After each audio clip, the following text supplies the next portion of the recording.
Welcome to Detailed, an original podcast by RCAT. This is the show where we uncover lessons learned to help you navigate your next project. I'm Cherise Lakeside, Senior Spec Writer at RDH Building Science, and your host. My guests today are Chris Brown and Brent Linden, principals and co-founders of Linden Brown Architecture. Raised in the Ozark Mountains of Arkansas, Chris Brown earned his Bachelor of Architecture from the University of Arkansas, receiving traveling fellowships to study internationally in both Rome and Mexico City. After completing those studies, Chris worked in several internationally recognized design practices, including Marlin Blackwell Architects, who was recently a guest here in Portland, and Allied Works, where he led numerous significant civic, institutional, and residential projects. As a founding partner of Linden Brown Architecture, Chris brings his extensive experience and sensitive design approach to every project, creating thoughtful spaces with tactile materials and abundant natural light. Chris also teaches graduate design studios at the University of Oregon School of Architecture and Environment, Go Ducks, serves on design juries, and is a member of the Professional Advisory Board at the University of Arkansas Fay Jones School of Architecture and Design. Brent Linden was born and raised in South Florida, achieving his Bachelor of Architecture degree at the University of Florida School of Architecture and Construction with honors. After working at Skidmore, Owings & Merrill in New York, or SOM, Brent completed his master's at Rice University, receiving significant awards and fellowships. He spent 15 years at Allied Works, primarily leading the design of cultural institutions, creative workspaces, and residences. After holding a series of leadership positions there, including design director and director of the New York office, Brent co-founded Linden Brown Architecture in 2018. Brent has taught design studios, presented lectures, and sat on design juries at numerous universities, including University of Oregon, University of Florida, the University of Texas at Austin, MIT, and Cornell University. The project we're going to talk about today is the Sequitur Winery in Newberg, Oregon. Originally a dairy farm, a 7,500 square foot barn at the heart of an unused farm in the Willamette Valley has been transformed into a cathedral for winemaking. The project included 11,000 square feet of new structures for wine production support and hospitality spaces. As for the original heavy timber barn, it required seismic retrofitting to preserve the original structure, and it was lifted 3 feet to make way for a new foundation. Now, let's get into the details.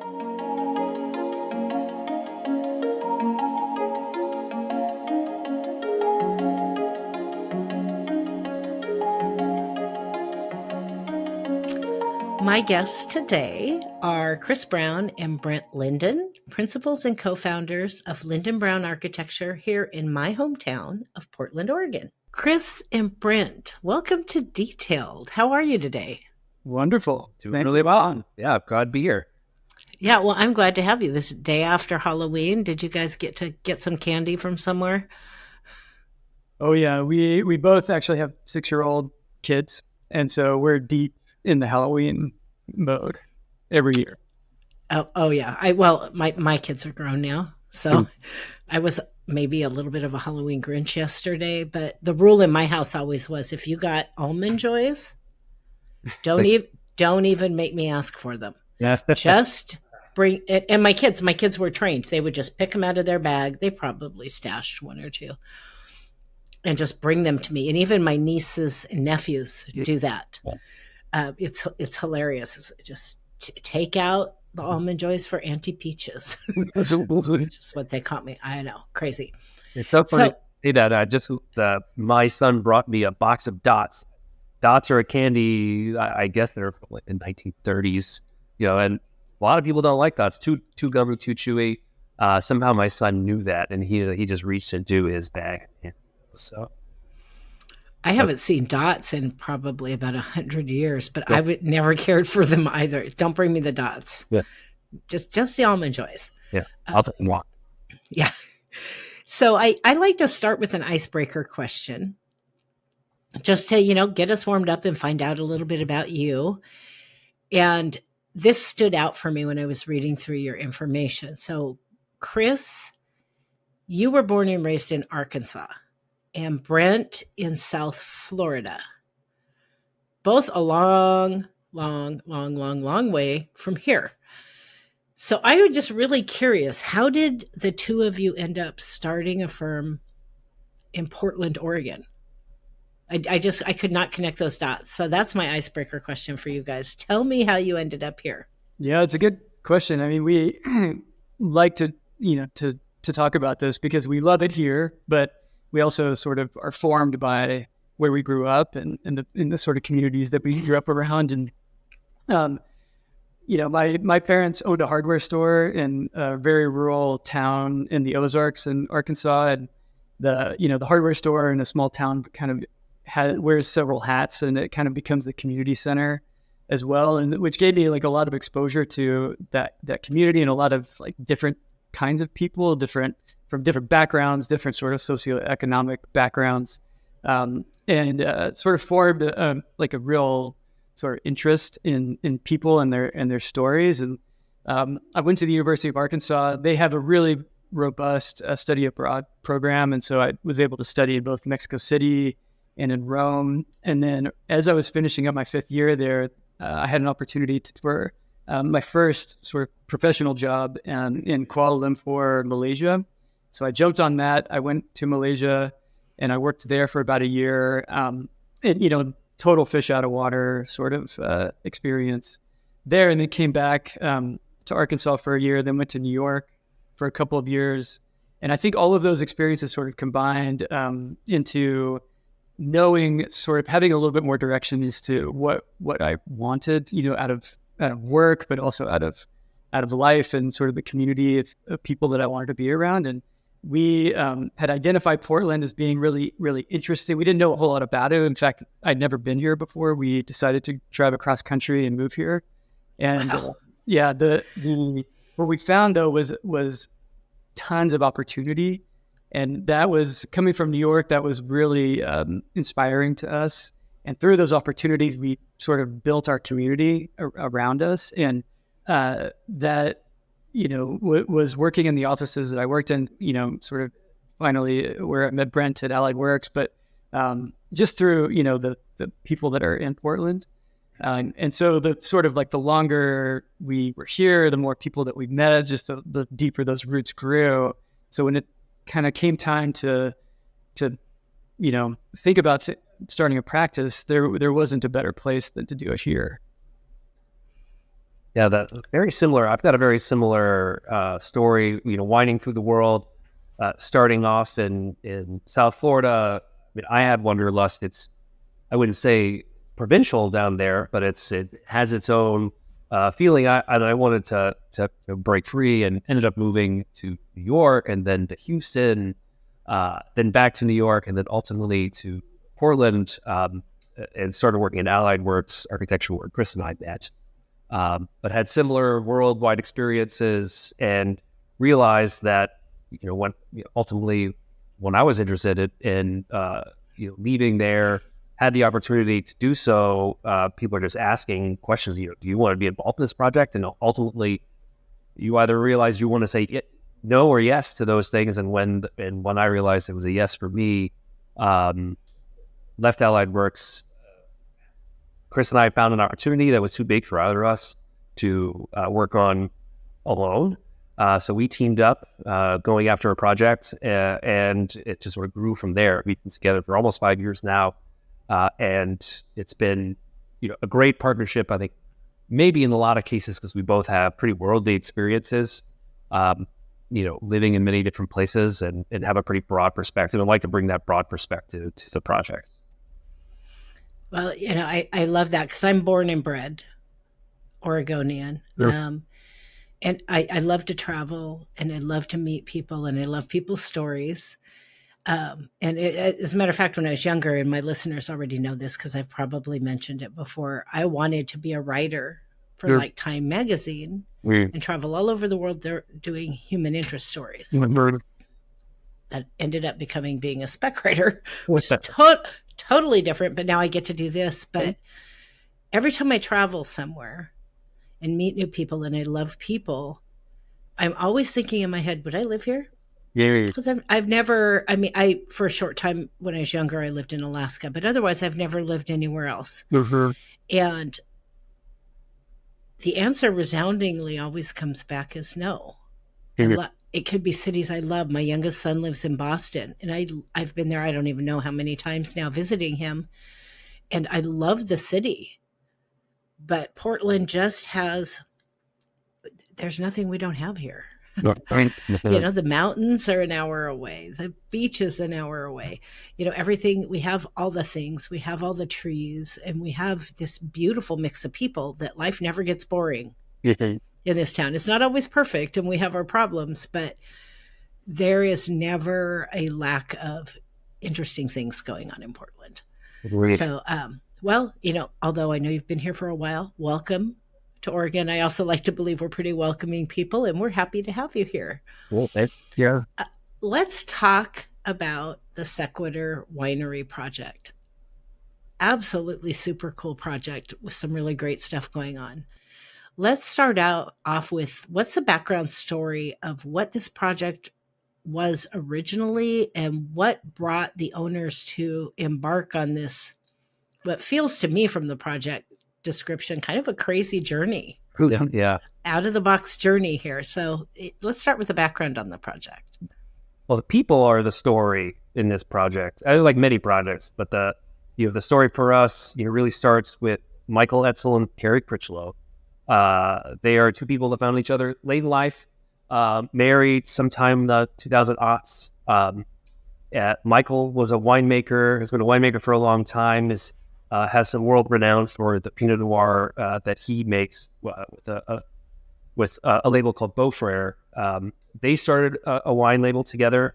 Carrie was enamored by growing grapes and pressing them and serving the wine to people, just as Michael is. And so part of their marriage was, starting this wine label and to create something together. And they needed a home. They needed a place to land Sequitur wines. And Michael also has been in the business for over 30 years. He wanted to build a second winery really as a legacy project. Two of his sons are winemakers. And so he just wanted to be able to pass the thing on to his family. So there's the family story. There's the story of the building itself. So Michael and Carrie live on a property adjacent to the property that ultimately became Sequitur Winery at the Etzel Farm. And there was a disused dairy barn that was built in the 1930s. Wow. Built out of the timbers that came from the hillside. It's an agricultural building, so it gets the question many times came up: what would a farmer do? And a farmer would build the building out of the materials that are on the property. And so it was disused for 20 years, vacant for 20 years. And it had this great patina. Michael and Carrie loved the building. They've been looking at it for 20 years. It was a neighboring property, and ultimately when it came up for sale, they jumped on it. And they wanted to save the building, reuse the land as a farm, and they wanted to make a space for winemaking for their kids there in the place. So they came to us with that. They had purchased the property. They had this vision for reusing the barn which was a place where cows, made milk, to now where they use grapes to make wine. It had a pretty good idea of what they wanted to do, but the main thing was saving the soul of the barn. The soul of the barn was so important to them. It had this great patina. How do you keep that patina? How do you turn something which is half falling over into a safe place to work and a great place to make world-class wine? So it's a great brief, walking into that brief. Yeah, and Michael, in addition to his own personal sort of love of that farm, he's been in that community for a long time, decades, as Brent mentioned, and he has a real sort of attitude of stewardship of a lot of different things, but of most, sort of the priority is the land. And so by sort of taking over this farm, it was really almost like a stewardship project for him, and in the community. So he wanted to sort of save it as a legacy for his family, but also for the community, and make sure that it sort of had a productive life past its life as being a dairy farm.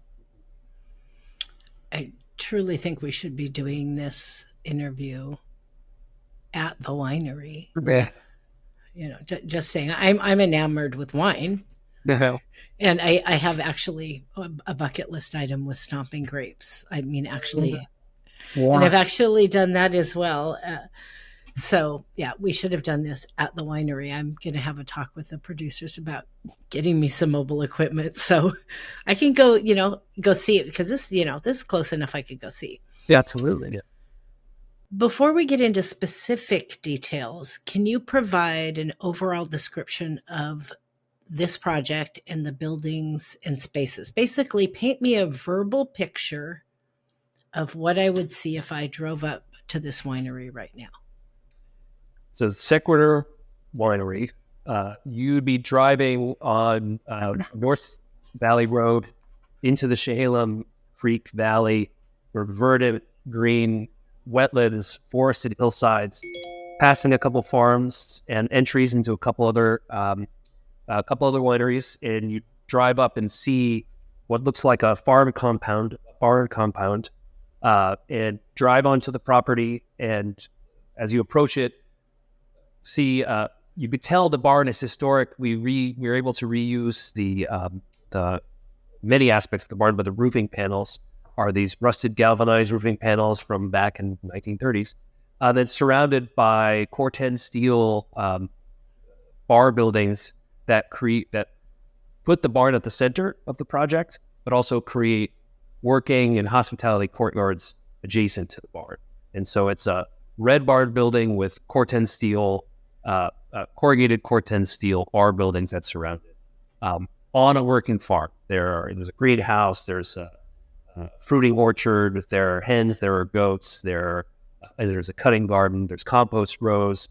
And so there's the smells and the sounds of a working farm, as well as, especially during harvest season, the chaos of grapes arriving and like grapes being pressed and people just running around pell-mell. I think one of the exciting things about a winery during harvest, it definitely recalls charrette time for architects, where people aren't sleeping, they're working all hours for a good 3 weeks to 4 weeks, and there's the chaos is palpable. That's always kind of fun, though, too. Yeah. I don't know how you architects feel about charrette time, but I think I equate it to deadlines. It gets nuts, and you think you're crazy stressed out or whatever, but there's some fun in that challenge of getting it done and getting all the pieces and parts.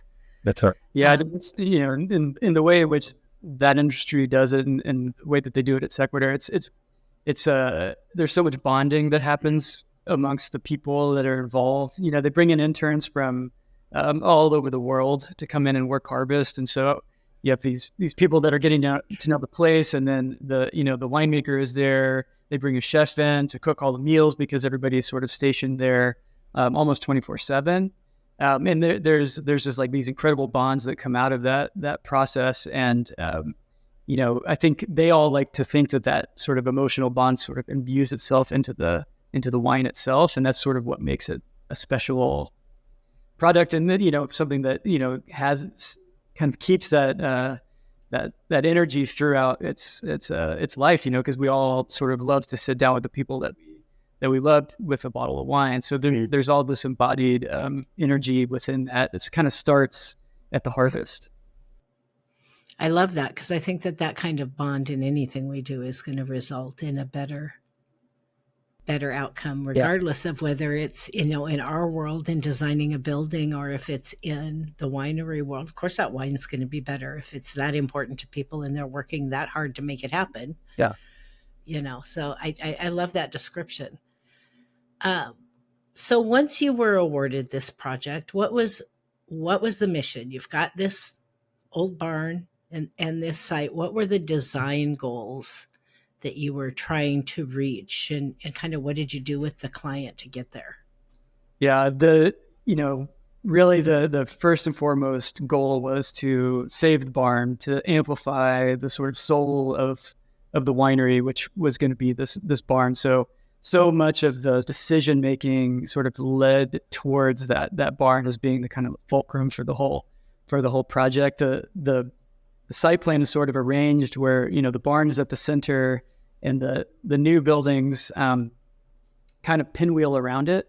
It creates almost like a woodworking joint where the barn is the center pin, where those adjacent pieces of timber don't really work without the center pin being there. And so the barn becomes the nucleus, and these other buildings kind of pinwheel out from it. And in doing so, they create these a hospitality court and a work court. So there's kind of productive outdoor space that's created by the kind of space between the new buildings and the old buildings. But it wasn't just the barn that was there. There was an old sort of hay shed structure. There was the silo, which was a vertical sort of concrete stave structure. There was a milk shed, which was a terracotta block building, sweet little house. Almost looks like a Monopoly house. It's like perfectly proportioned Monopoly house.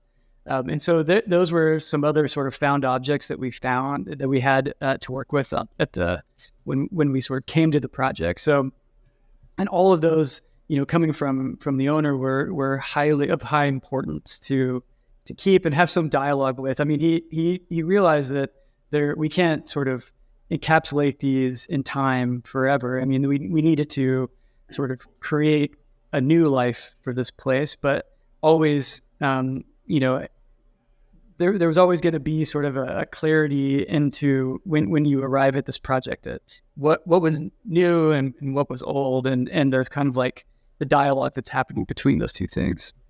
And to piggyback on that, there was this ethic of resourcefulness that existed Michael and Carrie. Michael grew up on a farm, so he comes from a farm background, and that ethic of resourcefulness, I think, was imbued in him then. And so it's, what can we reuse here? So all of these bits and pieces that exist at the farm, like the imperative was always what's the best way to occupy these spaces? So part of the programming phase was, okay, how do we use these old structures, and how do we engage in them to turn what was being used by cows farmers to make milk to be used to press grapes, put them in barrel, and serve them to people to make this world-class wine that existed there. So not only did they have this real love for history, and the barn was sort of a marker of that history, but this just ethic of resourcefulness that really permeated the entire project.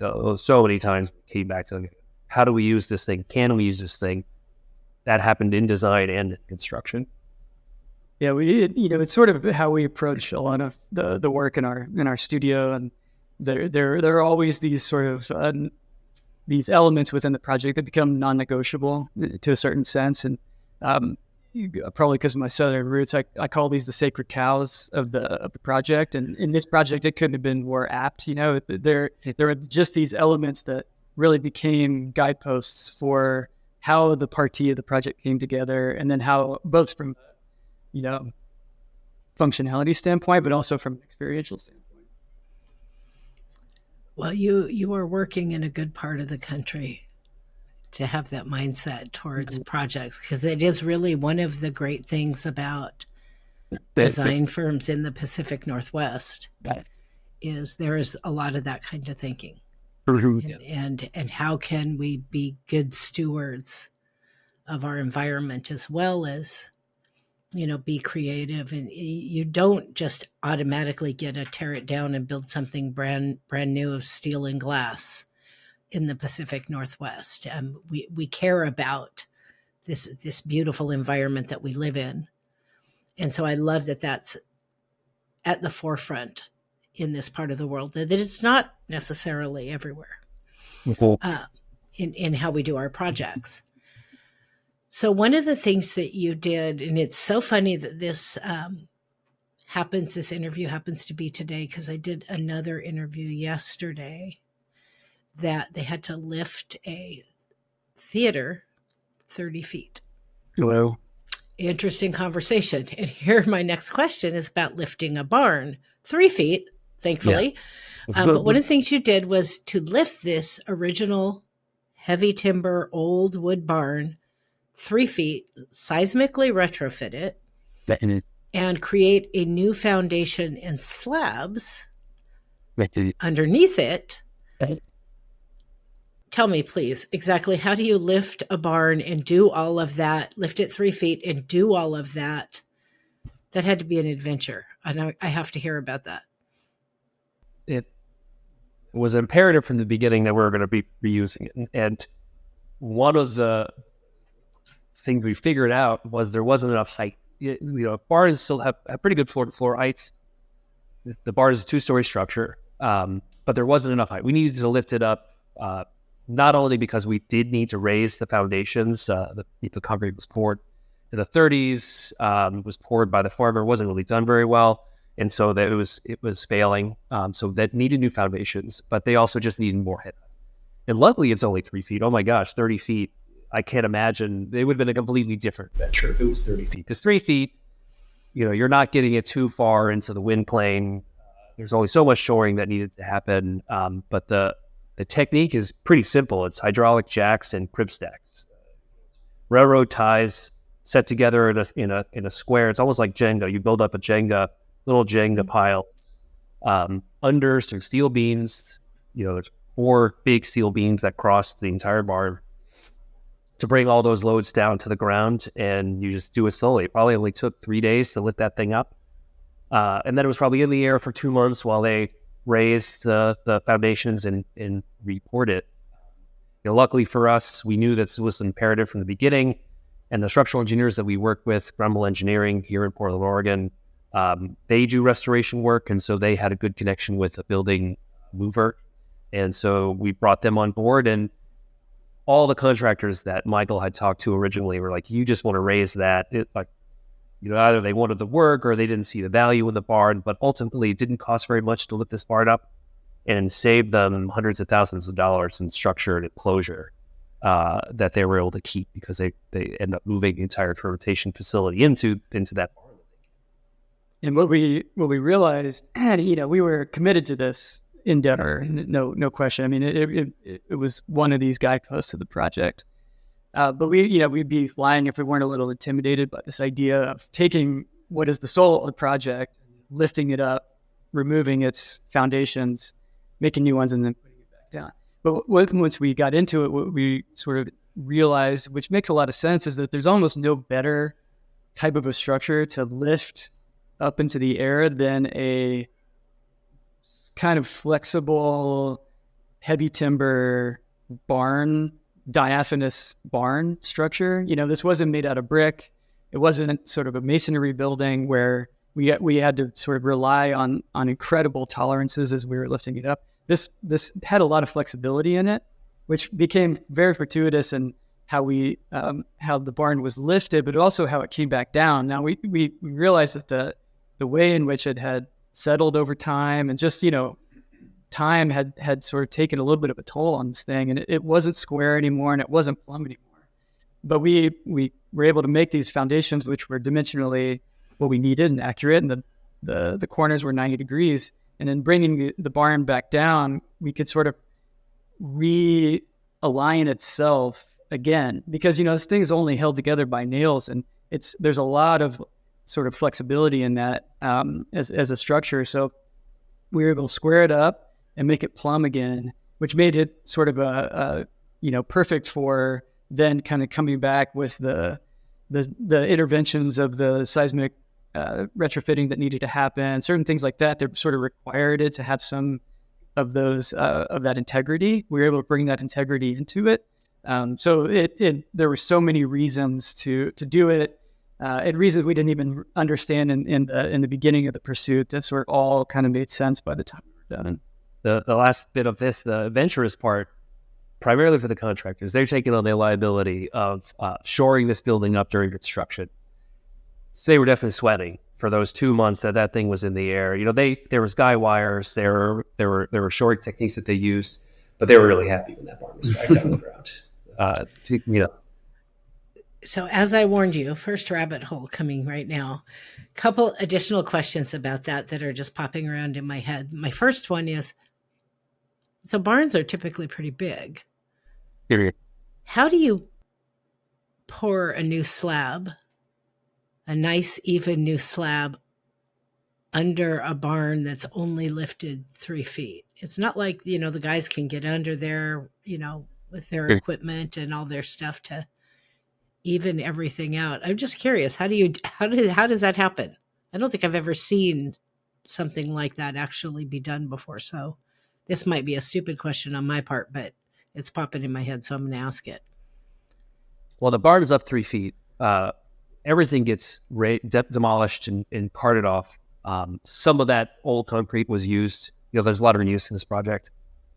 Some of that concrete got reused and rubbled underneath a lot of the site work, flat work that exists on the site.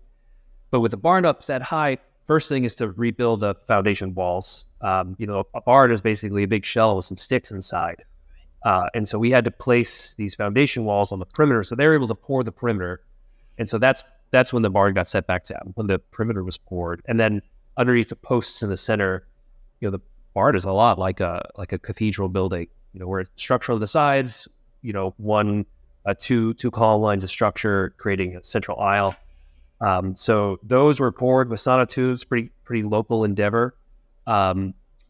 It's 65 feet wide, about 65 feet wide. So not so long where you can't pull, you can't get that concrete from a truck from one side to those central sonotubes. Pour the thing back down. And then luckily, because we raised it up 3 feet, it had about a 18-foot floor to floor. And so on the interior, when the rest of the slabs were poured and the foundation pedestals for the concrete fermentation tanks that got installed inside, these fermentation tanks are enormous, very heavy, so they had their own foundations to deal with. There was enough height inside the barn. This was a residential structure, the 12-foot floor to floor, 10-foot floor to floor, a bit of different deal, but luckily enough, we had enough vertical height inside.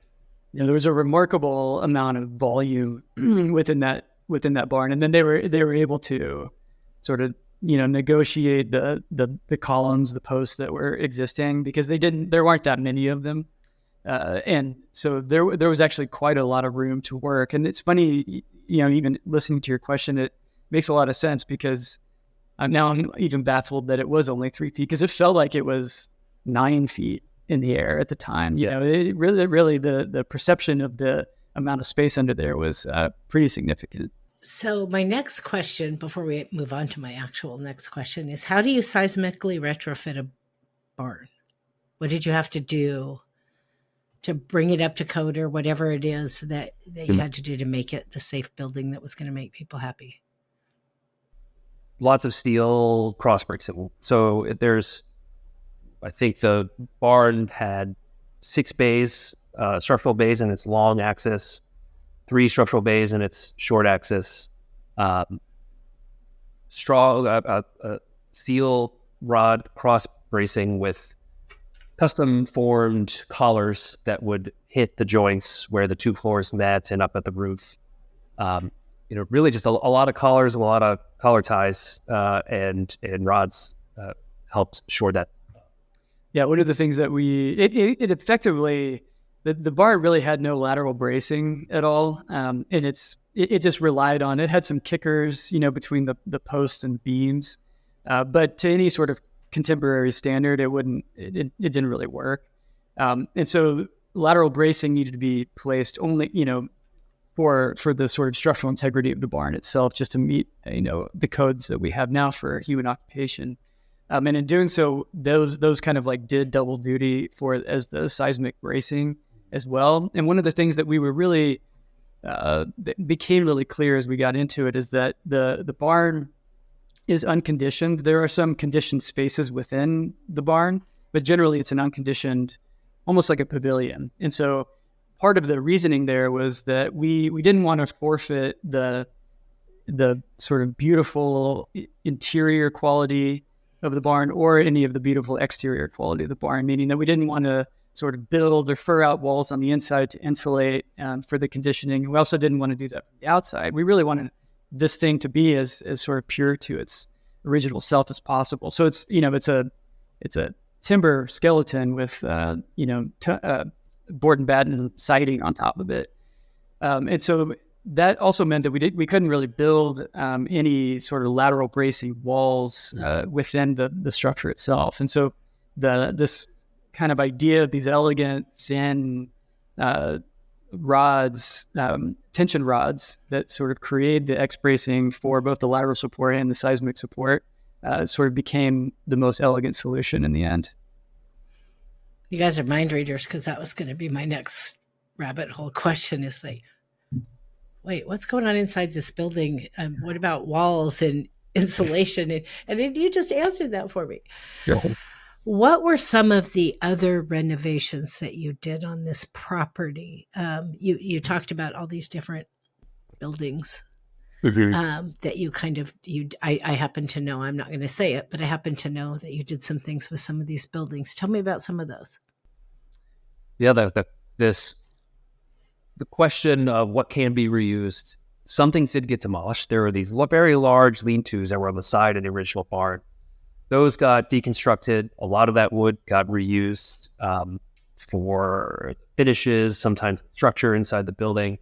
Those were too far gone to keep, or they weren't programmatically appropriate, let's say. So during the early design phases, realized that the grain silo was appropriate as a vertical shaft to be an egress there, because it was tall enough to be connect to the second floor and to the first floor.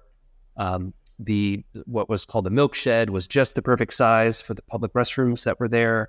The hay shed was actually pretty broad and long, and was big enough for the barrel cellar that they were looking for. And then the other sort of major renovation piece was there was a underground, what's called a silage tank, which is where all the cow manure goes, because all that gets saved to be used as fertilizer later, on the farm. And the winemaker wanted to put the barrel cellar in the silage tank, and so we actually were able to take the grain silo, the stair, we put an egress stair in there, and we dug down below the silo and brought that stair to the subterranean level, and were able to use that silage tank as the barrel cellar. So these sort of four elements all had to be renovated, rehabilitated, reconstructed at different levels. Some of them were taken down completely and rebuilt, and others we just grafted onto those. Yeah, the silo itself is kind of a whole story. That sort of idea of putting a cantilevered spiral stair in an interior of a silo that then corkscrews into the ground and connects itself to a hidden, silage pit. Sounds like a school project, honestly. And we, if this whole project would have just been to do that, we would have been completely thrilled to take this on. But it really came about through the process, and we were pretty deep into CDs whenever the owner sort of kind of had this idea or this understanding of the relationship between, we knew we wanted to put a stair down to that subterranean pit, and then we also needed a second stair for the barn. And he's out there, he lives right up the hill, so he's out there all the time, and he's kind of like sizing this whole situation up, and he calls us and he's like, what if we were to put a stair in the silo, and that stair, where's the one that connected to the underground pit? And we were both just thrilled with this idea. And so, that we sort of then embarked on that, but quite late in the design process. So it kind of became its own kind of special project to the overall project as we were moving through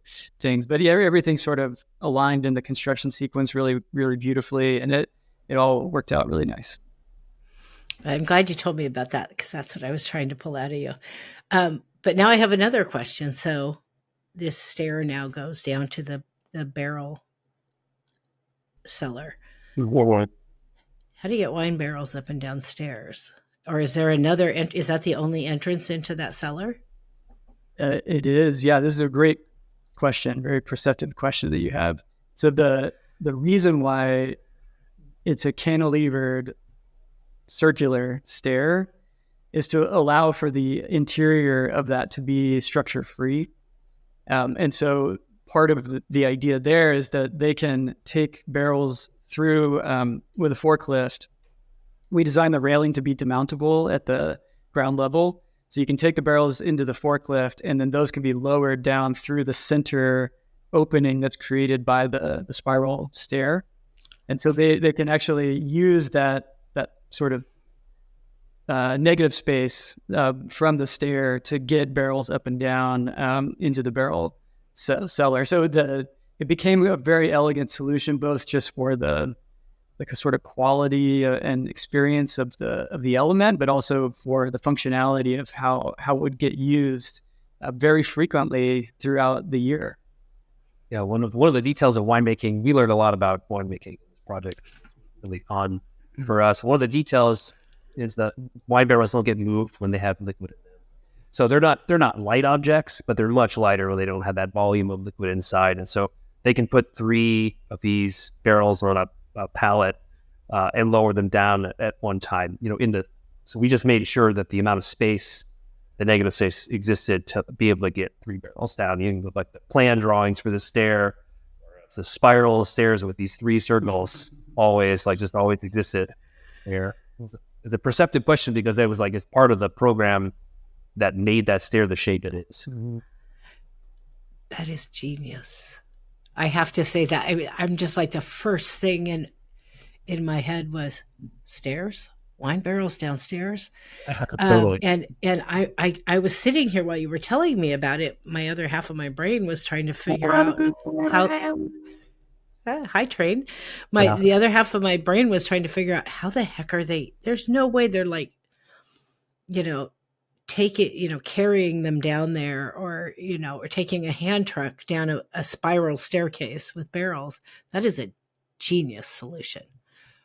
I'm so glad I asked that question. I am so glad I asked that question. As we all know, we all on the West Coast, we light up when we hear heavy timber of any kind. You designed 11,000 square feet of new structures with heavy timber trusses.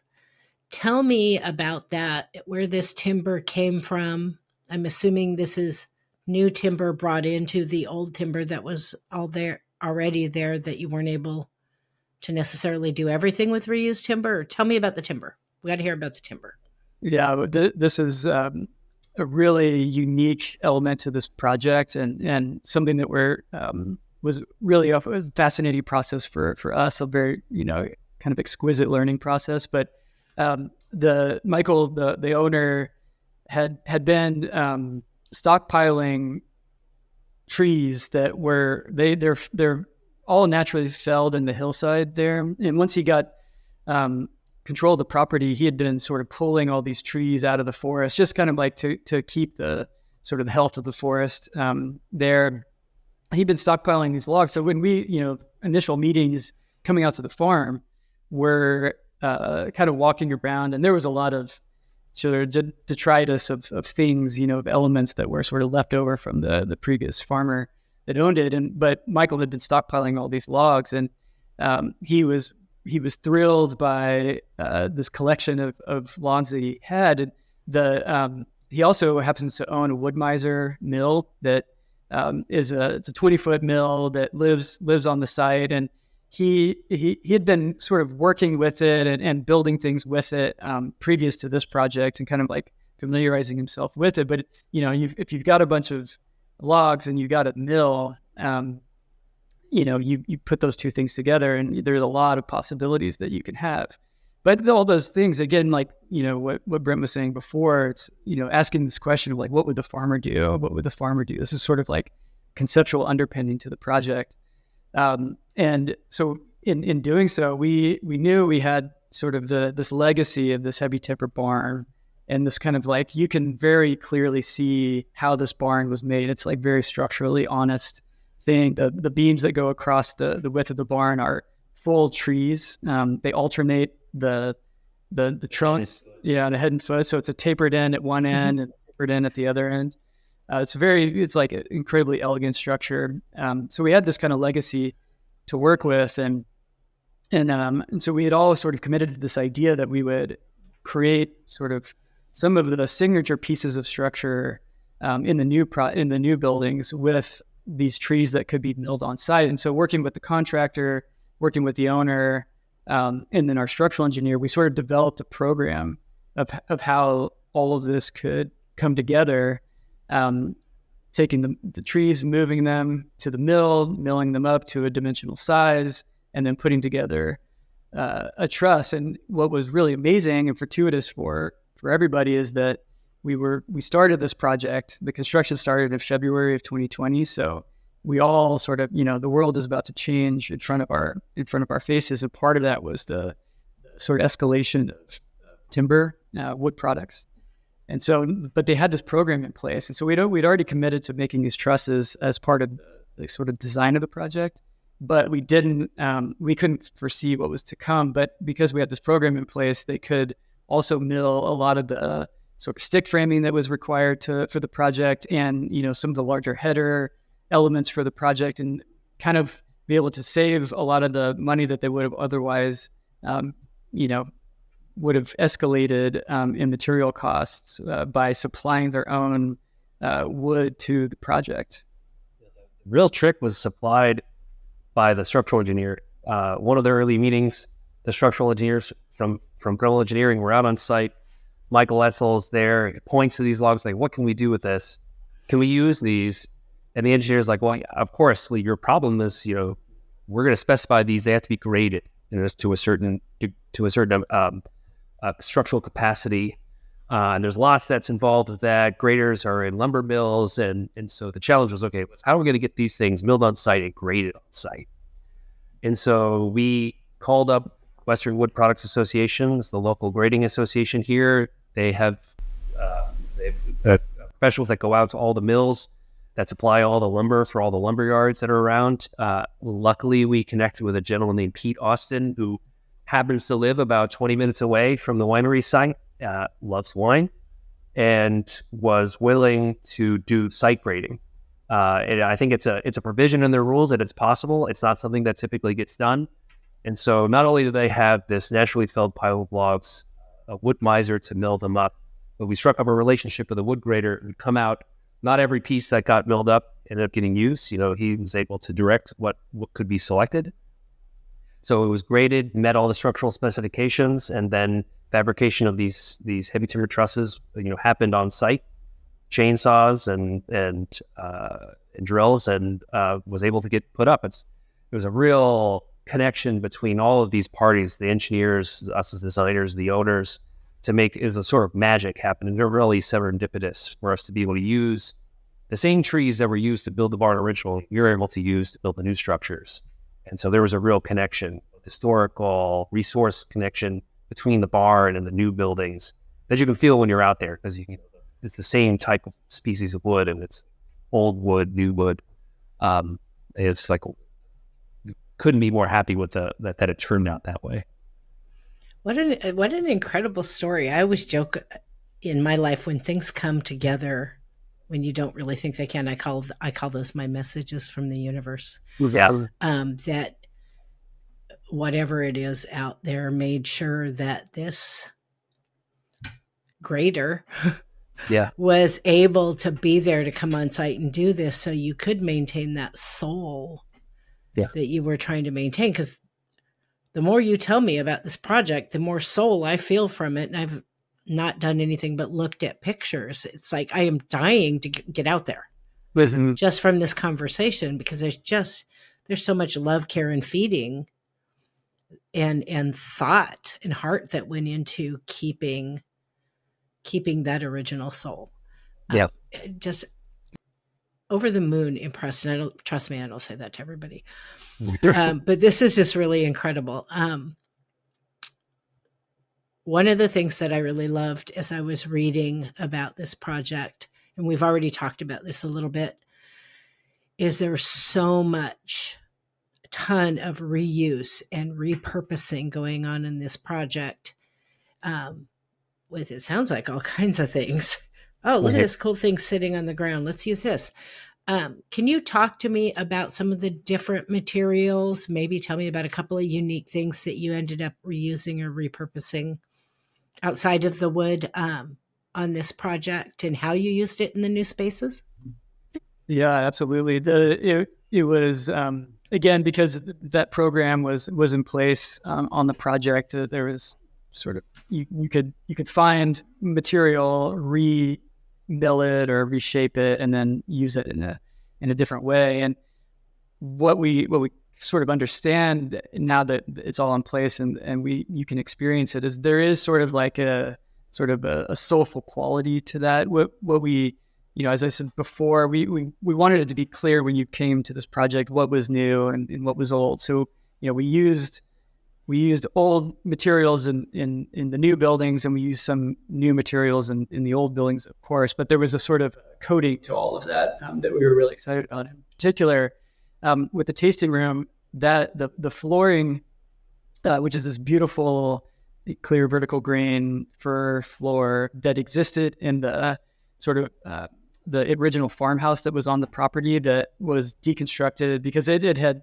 kind of gone too far. It was too far gone in its life, but it was carefully deconstructed, and a lot of that material was saved. We used the floor in the tasting room just because it's such a beautiful material, and it's an old growth. It's made from a tree that was used 150 years ago that was already probably 300 years old. So it's a very sort of old material. So, but we sort of placed it in the tasting room in a very, using sort of flush detailing, very, very sort of contemporary use. So you're using an old material in a very new way. And that was the same with the wood paneling in the tasting room. The side buildings to the barn were deconstructed. That was all collected, remilled, and then replaced with very, very careful detailing and the way it was reused. So the texture of the material has a lot of flaws in it. It has knots. It has, there's evidence of insects sort of moving through it and eating it, but it's all kind of very carefully put together. And there's a resonance to that we found that really is quite special to the way that the place works. And your comment about like, oh, there's something on the ground, let's use that. It was exactly the case. There was at one point, actually the first visit to the farm, we found these rusted steel plates that had these really gorgeous arch shapes punched out of them. So they were sort of like grating, but with a figure. They were really beautiful. 4/4 thick steel. Yeah, it was very like real. We're still baffled to what this was used for, but anybody, especially an architect, would look at this and just kind of fall in love with it. So this was always in the back of our heads, and we ended up deploying that in that barrel. The doors into that barrel cellar are clad with this grating. So you're sort of like pulling that sort of deep patina into a very new use, and it's sort of out of context, and so you tend to recognize it and sort of take some sort of care when you approach it, because you're sort of like, what you recognize that it's old, but you don't really know where it came from or why it might be there. Well, I'm dying to know what it was originally used for now. I'm gonna have to go out and look at it and then go into private eye mode and see if I can figure it out. Although I imagine you've tried.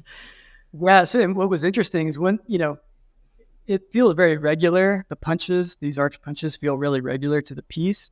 But once we sort of got those to the steel fabricator now, his charge was to sort of create a door out of this stuff.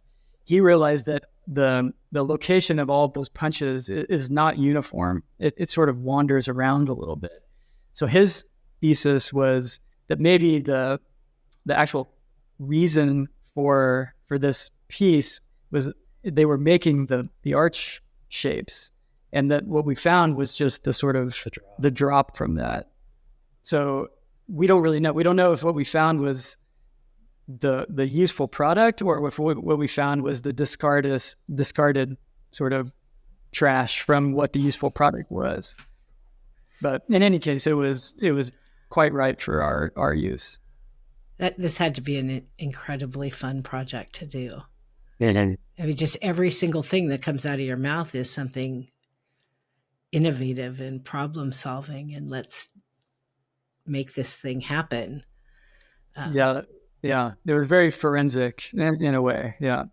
and improvisational. I think that on the prompt of the owners, this sort of resourcefulness mindset, always like, how can we use this thing? How can we use that thing? Happened on the first sidewalk, but also happened throughout the entire project. And if, invariably things come up during construction that are unforeseen, and like the positive attitude that's necessary to get good improvisation, either it's improvisation comedy or any way you're going to use it, was pervasive. Everybody was really positive throughout the project. And that doesn't happen on every project, but the contractors, the design team and the owners just tackled everything that came up with, okay, like, how do we turn this, lemons, how do we turn these lemons into lemonade in some way? Luckily, everybody was resourceful enough and positive enough to make it happen. Well, clearly it worked. Yeah. Because I was in love the first time I opened a picture before I even talked to you guys. Whenever you're working with old buildings, any kind of old building, any kind of remodel or renovation, especially this old, and this one's really unique, you're going to encounter challenges in both design and construction. What I would like to know, maybe if each of you could share a challenge you faced on this project and how you solved it. Basically, teach me something. Yeah, nobody ever gets a perfect project. And what any kind of renovation or remodel has tons of extra layers of, oh, gosh, I've never dealt with that before. How do I get from here, learn something and get to there so I know it the next time? Let's share. We'll share stories. There's so as we we're saying, the bar got lifted up, the foundations were rotted and failed, just from the nature of it being places where animals were, places that had to be cleaned. All of the timbers where they came down and met the foundations were rotted. Each timber was rotted to a different height, each post, both along the sides and down the center aisle. And so when we lifted this thing up, it's very easy to see how much we have to cut off. In some cases, 6 inches, in some cases, 3 feet. And knowing that when we put this thing back down, we have to marry those posts to foundations that are going to be at a consistent height. The how we spliced these became a really important, both design decision as well as just practical decision. And that it was a similar. There's so many other aspects to you reusing an old structure for new purposes. And what we ended up realizing, if you just set the rules, the rule was going to be anytime there's a new structural element that's going to be spliced in, if we want to respect the soul of the barn, we don't want to pretend that this new thing's old. We want to respect that old things are old and that show that new things are new.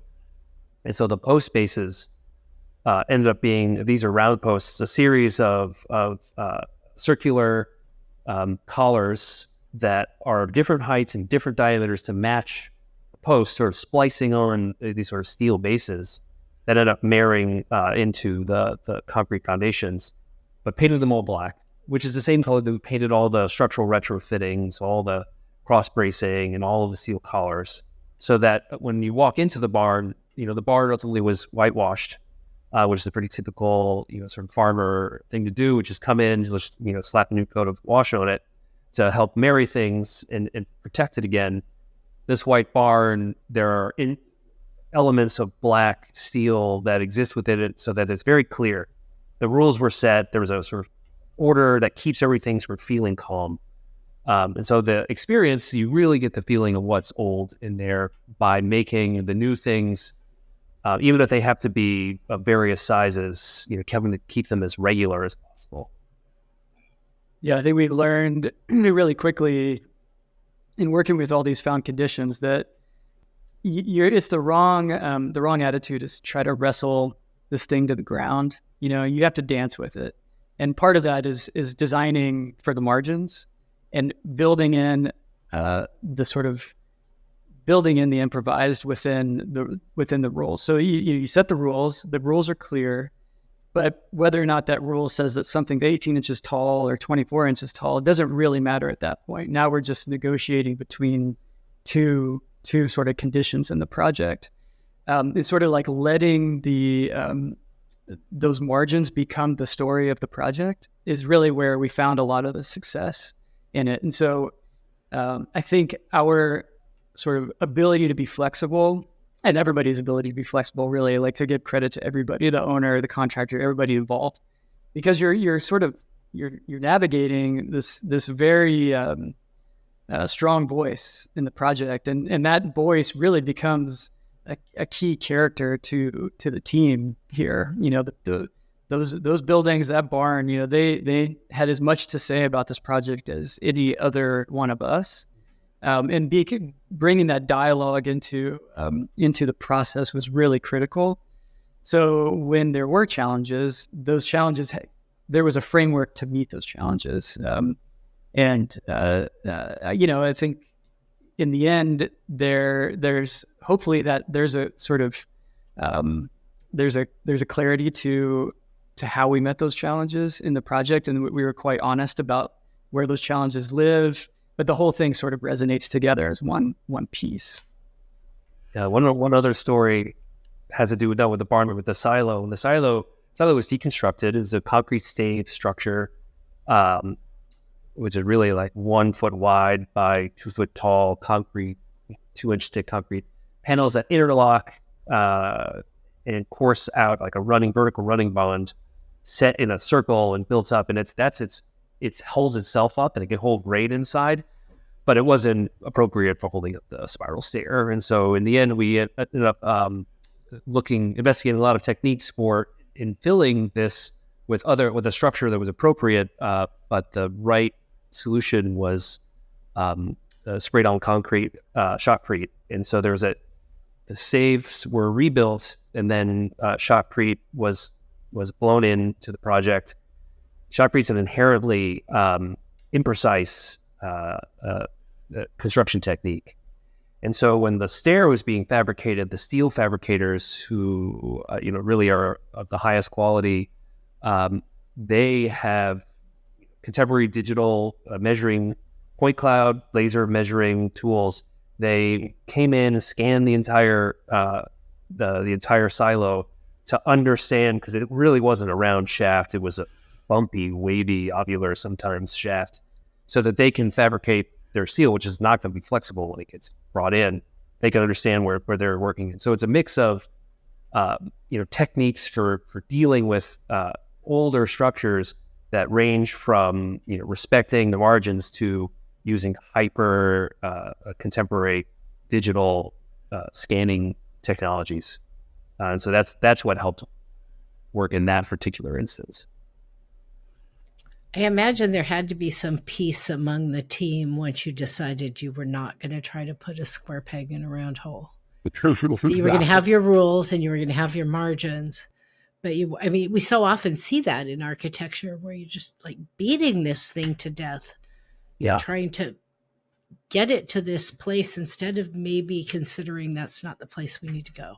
Yeah. Or maybe revising this a little bit. And being willing to stray from that maybe original vision in order to get a good, that flexibility. You don't always see that. I've seen it time and time again through the course of my career. This is what it's going to be, and there is no other option. And then seeing people literally tearing their hair out, trying to get to this one little thing. And when you leave that open to, how do we do this in another way and still stay within the rules? Seems like the collaboration on this project and the communication and the open-mindedness was nothing but a huge benefit at every step. And every project has challenges. I don't like to use the word problems, because that's so negative sounding, like somebody did something wrong. There's no way you're doing a project like this without a pile of challenges, probably at every step of the way. But we all come out better for those as well. One thing we haven't talked about yet at all is the interiors of these spaces. We talked a little bit about the barn, so we know that's pretty much, kind of this open space. Is there anything that you would like to tell me about the interiors of some of these spaces that we haven't really touched on? Because we really just haven't talked much about that. But when you're trying to keep it pretty pure, at least in the barn, to that space, I don't know how much has been done. But there's other things going on in here. You're putting in these big tanks. I'm assuming, there's somewhere I get to go drink my wine when I get there. Please let there be somewhere, because I'm going there. So talk to me about the interiors a little bit. Well, there are different interiors. Like you're saying, the barn interior was its own thing, because being on the interior there was trying to save as much of the existing fabric as possible, to let the barn, tell its original story even for new people who are walking inside. But there are functional things that needed to happen inside the barn. And so one of the things we did was take away the flooring on the second floor. It's a 2-story building. The upper level was the hayloft. There was a small old pull hay in, but that was a bit like almost a dark cavernous space on the upper level, because he doesn't want light, doesn't want water to get in. And so how do we use this space? And then the lower level had some light from the very large barn doors on the side. But if you're going to be making wine, originally was made outside, and winemakers love to make wine in natural daylight. So the barn, one of the big changes to the interior was removing part of the second floor to create this sort of double height central aisle, and then also cutting a series of skylights in the roof along that whole central aisle to bring light down into that first floor so there's ample natural light in there. To a certain degree, this spiritually comes from the owner, Michael. He wanted this space to be a cathedral for winemaking. So we basically made the space double height and brought light in, made the cathedral for winemaking. And so those interiors were all about just whitewashing, bringing light in, and keeping as much as possible. There is a tasting room space. So a winery, from the beginning, we didn't really have a clear picture of, when I think of a winery, I think of the tasting room primarily, because that's how I engage the winery. But a winery, of square footage wise, it's 95% production space, 5% hospitality space in this winery. Right. And it's a small, and that was a choice by the owners to keep the tasting room small, because you can have, when you go, you're going to walk into the tasting room, you're going to get introduced to the wines, and then they're going to take you through the facility, because for them, the production of the wine is the real story. It's the story that Michael, he was a winemaker, he's a winery owner as a winemaker, and that's the story that he wanted to tell. And so you'll be tasting wine in the barn, in the barrel cellar. There's a tasting table at the bottom of the silo. So you'll be all over tasting in there, and there are many different interior finishes in the tasting room. It's reclaimed wood from all over the barn. And in the new production spaces, some cases it's simple. It's sheetrock where it can be, FRP where it needs to be for spaces that need to be washed down heavily. Winery, it's a food production facility, so in a lot of the production spaces, it's being we had to design it and have it constructed as a food production facility that meets all the rules and standards that those have to be met for cleanliness and for workers' rights. But then in many of the spaces, they wanted to be as hospitable as others, and so there's a staff kitchen that is also a tasting space, and the interior there is we had plaster put on the walls instead of sheetrock, just making the richness of that space a little bit higher, bring that up. So I would say there's a real mix of reclaimed and new and very practical, and then tending towards very sort of hospitable in terms of like a range of materials. Yeah, and in the tasting room, we mentioned the sort of reclamation of those finishes, but another amazing opportunity we had was the idea of the tasting room is to sort of pull you to all these connections in the landscape. But there's some connections to the barn, and then there's other connections to an old apple orchard that was part of the original farm. There's another connection to the creek because it's sort of located right on this existing creek. In doing so, we really, wanted the layer between you and the interior and the exterior to go away as much as possible. And so we had the opportunity to work with the same steel fabricator that made those doors to design and fabricate a steel window system that was something, all the styles and rails of that are very minimal. We wanted very little frame to be a part of the conversation of your experience between what is interior and the landscape, but they also pocket into the walls. And so all of these doors and windows, they can slide and disappear in the wall behind them. And so when it's open, it really can sort of become a pavilion where you feel very held, and it's a hospitable sort of interior in a lot of different ways. But you have these like very sort of interesting and safe connections to either the flurry of work that's happening in the barn or the kind of the tranquility of the creek that's just adjacent to you. And so they're, even those elements that were absolutely new, absolutely contemporary, were kind of, we tried to do them in a way that did not sort of overpower the story of that experience of being on the farm and sort of having connections with the landscape and the sort of the work that's happening in the winery. I can't wait to visit. So some of our best, I call it the time where the rubber meets the road. We can draw something, but can we necessarily build it? Some of our best lessons learned, especially again in a project like this, come during construction.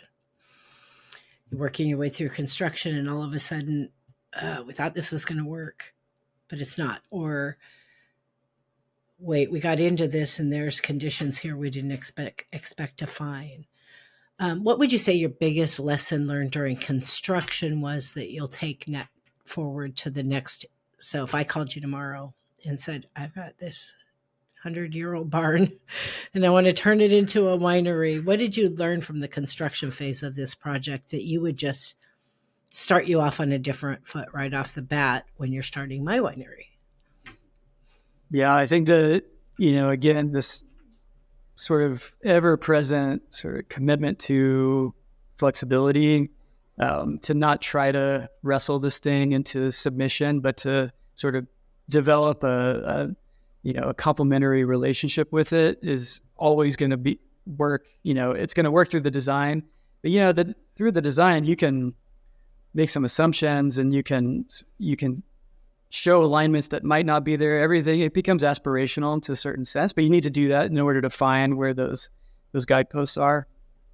Knowing that once you get into construction, it's almost, you've all sort of found the language that you're gonna build here. But then once construction starts, now you're working towards field conditions. You're not working towards drawing conditions. And that now, hopefully you have a concept that's strong enough to withstand that many impacts of the field condition. But if you do, then that process of moving through construction is going to make the project better, and it will sort of come with it opportunities that you couldn't have otherwise foreseen, as long as you have that attitude. If you have a different attitude, then this will be nothing but pain all the way. But sort of having I think we came into this with a sort of level of maturity about, and it may be a healthy sort of respect for what was there, so that we were going to always be working with it and always be asking it sort of, what does it want? What do we want from it? And kind of like find the right solution that's in between those two things. Yeah, I think that once we got into construction, we understood that we could think of the drawings and specifications almost like a musical score or a dance step diagram that improvisation was going to happen on, and that should be allowed. And so, yes, the drawings are a set of decisions, drawings and specs are a set of decisions that everybody's moving towards. But if everybody's keeping a positive attitude and having fun doing the dance, you can let it roam a little bit because it's going to need it at some times. But then people are going to want it if everybody's keeping a positive attitude. And that was the one real takeaway, is that if everybody comes out of the other side happy, that's a big win. And it's probably going to lead towards a better result in the project. Like just objectively looking at the product of a process where people are coming out that still have that positive attitude, likely those two things are going to go hand in hand: great product and positive attitude. It's I'm sitting here just kind of picturing you working on this project, and I can totally see how you can wake up in the morning and go, oh, what fun little surprise do I get to work through today? No sarcasm there. I mean, really, like, what's the new thing and how am I going to solve it? And it's a challenge and it's fun. Or you could wake up going, just not even wanting to get out of bed because it's all mindset. I mean, going in on a project like this, it's going to be day-to-day changes. Yeah. And surprises. And you can make that. I just can't even imagine how many lessons your whole project team, good lessons they learned on being able to have a flexible process where, hey, we'll take it when it comes, and we'll talk to our project and figure out where we're going to meet in the middle. How much more value came out of doing the project that way, as opposed to trying to stay within that box of, we drew this, so this is how it has to go down, or this is an unsolvable problem, which is no such thing in my opinion. But I just love the attitude. I wish we saw that in every project every firm did all the time, because that's not, we all know that's not the typical attitude you have in a lot of projects. Although I do think the industry is changing. Yeah, I think we mentioned before that Brent and I kind of came together for an opportunity, and we went after the project and won it. That's kind of like what forged Linden Brown. Well, this was the opportunity, this project. And I think what we were able to sell to them is our attention. We would give them all of our attention. And we were in a position to do that. And we certainly did do that. And I think that was huge just from a launching point for this project. Because like you're saying, you are every morning you wake up, you know that there's going to be a lot of unpredictability that's going to happen in the project, but it's sort of like having the attention on it allowed for us to be flexible and to sort of keep us organic through it. And I think that was in hindsight, that was the right recipe for sure. And the contractors have really had a similar mindset. The contractors are like, well, I don't want to roll with all these changes. Mm-hmm. That seems it's going to ruin my balance sheet here. But both in terms of our interview of them and the owners, when they hired them because they realized they had a mindset for a level of flexibility. And so when issues occurred that had to be solved through like a different set of resources, they saw as a challenge, okay, how are we going to balance the budget here? Because it didn't come in way over budget either. The owner would not have allowed that. And they just saw it as a challenge. Okay, if we have to pivot here, where can we pivot from in another aspect of the project? So, we loved being that flexible. The owners loved being provocateurs and pushing the flexibility when it was needed. But the contractor was just another real partner of the project. It's an outfit called AD Construction there in the valley, here in Willamette Valley. It was just, without that attitude on their part as well, it could have never happened. It's just my own personal observation. I've been around this business quite some time. And there are a lot of firms that talk the talk and say all the pretty words and sound fantastic. And not to say they're not good firms, but they don't necessarily always walk the walk as well. and you guys are so authentic and so real. And I study people. That's my little side hobby. That, I'm just listening to you, and I'm like, I'd hire these guys in a second because they mean what they're saying, and I can tell they mean what they're saying. And that's why I'm glad we have video now on this podcast, is because you can read a lot by just the way people say things and their body language. And your completed project, which is gorgeous, by the way, is just such a testament to that heart that you clearly have for everything you did here. And I can't, after talking to you, imagine you would do any other project any other way. So I am personally glad we have you in the Pacific Northwest. Thank you for picking Portland. Before I get to my couple of closing questions, what can we expect from Linden Brown in the future? What are you working on now that I get to call you about later and say, hey, time to come back? Well, part of our portfolio is commercial work, but also single-family residential. We've built up a great team of craftspeople and contractors, and we're working on a few houses now. I'll always continue working at that scale. We love the engagement with the people when we talk about how they live, and the scale of craftspeople who work on projects like that. But so that'll be continuous. But as we move forward, we want to take that level of intentionality and authenticity that we feel very proud of. So we want to bring that to not just commercial work, but public work as well. It's also the background that Chris and I come from, doing cultural, institutional, public work at Allied Works is where we cut our teeth there. And so we've got a couple new projects that are coming on board, or that we're working now on the boards that are public. So continuing in the direction of public and cultural work is where LBA is moving.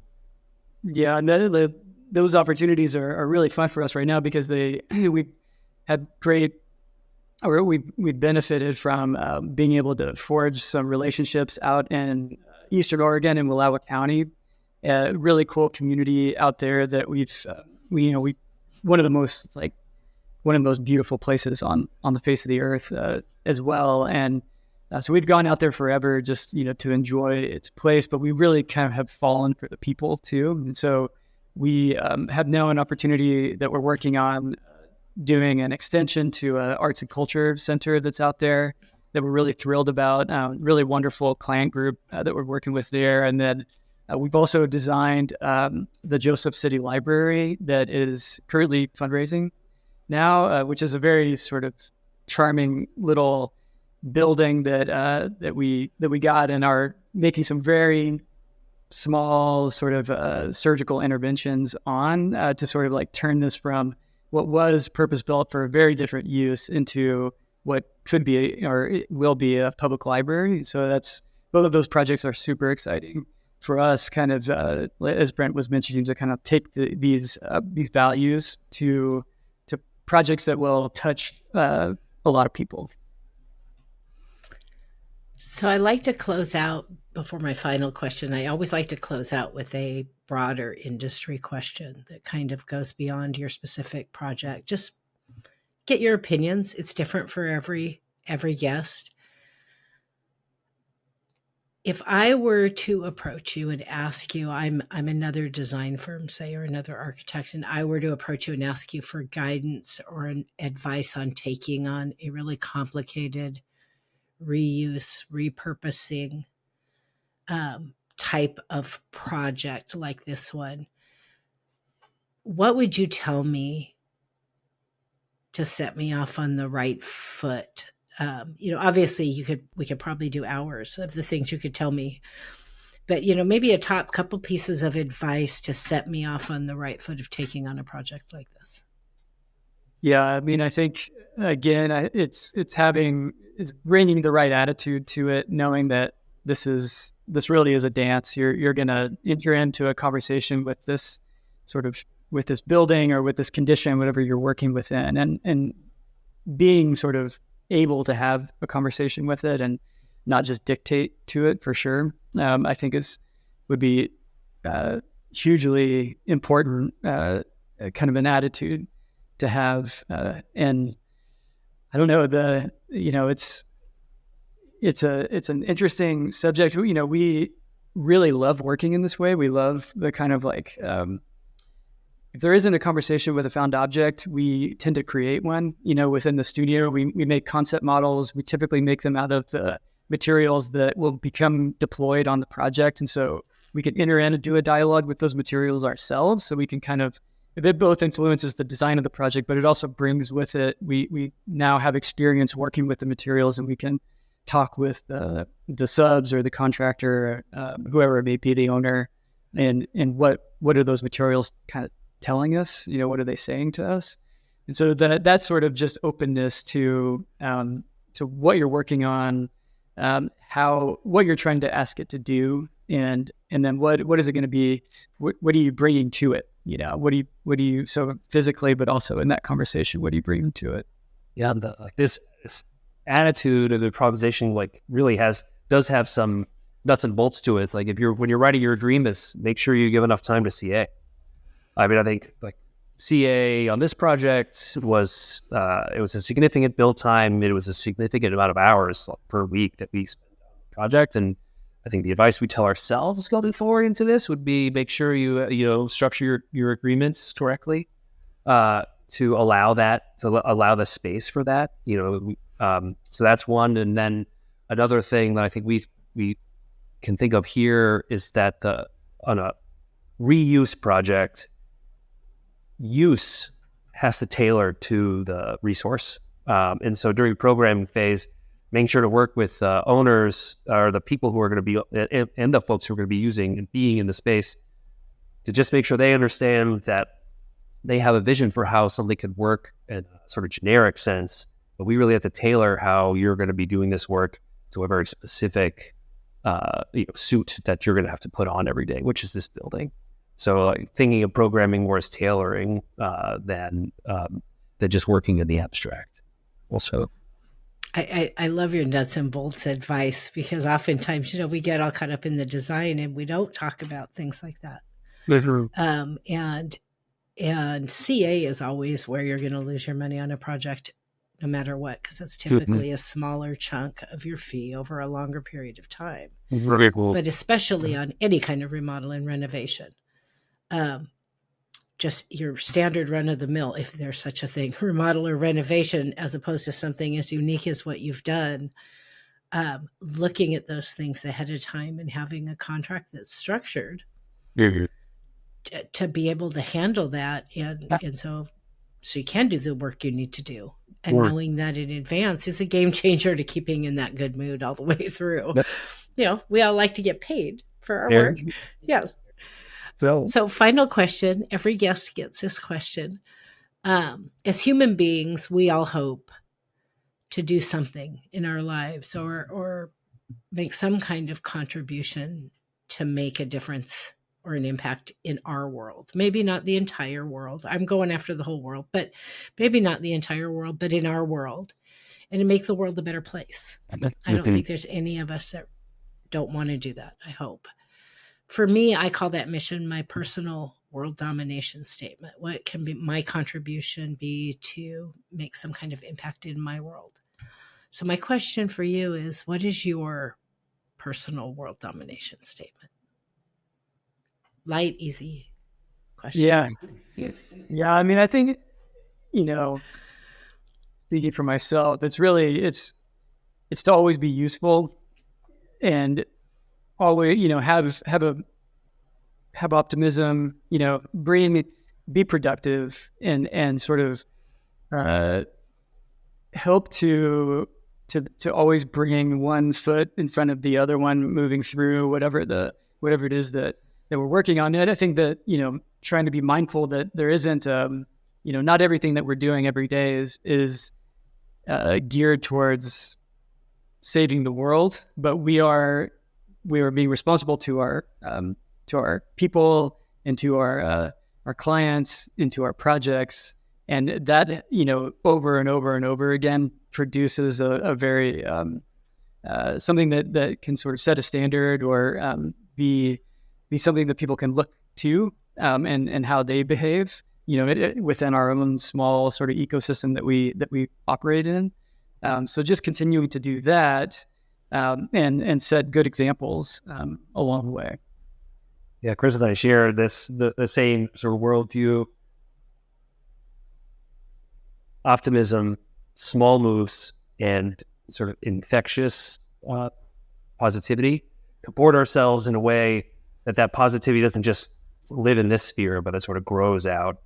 And luckily, we get to work on projects with big teams, and if we can present ourselves in a way where we're really vibing with the positive, feelings about the project, but also about the design or any aspect of engagement with each other, presenting ourselves in a way where that positivity is infectious is really important to us. And it is truly infectious, because I feel I knew I was going to like you guys just from our emails. I just knew this was going to be a great interview, but it is infectious, and even little things that we do to improve an immediate situation have far-reaching ripples that we'll never know. You know, one person on your staff that you mentor a little bit or guide, you have no idea how that's going to translate 20 years from now. I mean, I can look back on different things that have happened in my life that maybe even in the moment didn't seem all that great, but there was that one pebble that completely changed my course direction that ended up being a really huge thing for me down the road. So, people struggle with that total world domination statement. And when I'm saying that, I mean my world. What's the most that I can do? How many little pebbles can I leave everywhere I go in all kinds of different ways, in all kinds of different levels, to impact that maybe 30 years down the road, it is total world domination. I don't know. Maybe I infect enough people. But I love that. Gentlemen, this interview has been an absolute complete delight. Thank you so much for joining me today. Thank you. Yeah, we are thrilled for the opportunity, and we love talking to you. Yeah, our pleasure. I mean, just being able to have a conversation at this length about something that we enjoy doing so much has just been, just a real pleasure. Mm-hmm. Thank you so much. Well, somebody who actually wants to hear it. Yeah. I joke all the time that when I go to like conferences or whatever, I invariably end up going out to lunch or somewhere with a bunch of people.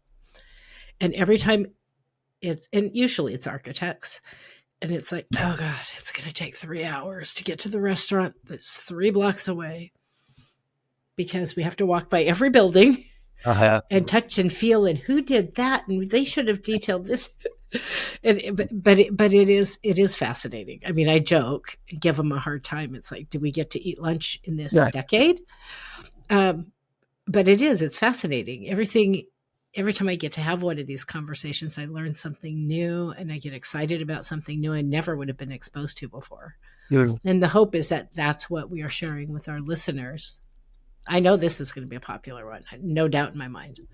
Well, but Cherise, thank you for making this forum. Yeah. You've made this forum we all get to enjoy. So thank you. Well, our cat gets a credit for that. Absolutely. Hopefully they get a little credit for choosing me. I like to hope for choosing me to host their podcast, but it has been a great connector in a lot of different ways. And I would love to have you guys back. All you got to do is drop me an email. Hey, we got a new one for you. When do you want to talk? And I would love to have you back on the show. Thank you. Wonderful. Yeah. Thank you.